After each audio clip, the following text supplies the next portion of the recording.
এই ঘরটা হলো আমাদের, ঠিক আছে।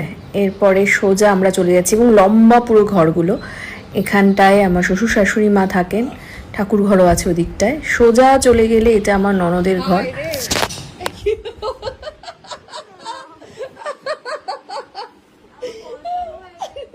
এটা হলো রান্নাঘর।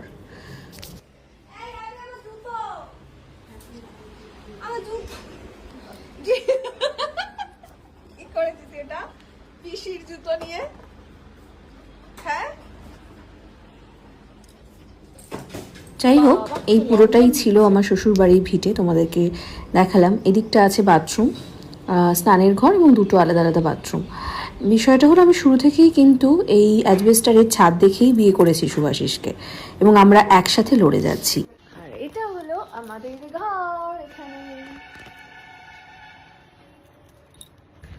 তো এটাই হলো হিস্ট্রি, যে আমরা এখন যেটা করছি দুজনে মিলে পরিশ্রম করে করছি। মানে আমি কখনোই বিশ্বাসী নয় যে প্রচুর টাকা থাকবে তাকে রেখে বিয়ে করব। আমি পরিশ্রমে বিশ্বাস করি, নিজের উপরে ভরসা আছে আমার, নিজের পরিশ্রমকে বিশ্বাস করি, এবং তার সাথে সুভাষিসও আমার সাথে সমান তালে সে পরিশ্রম করতে জানে। তো সবাই আশীর্বাদ করবেন।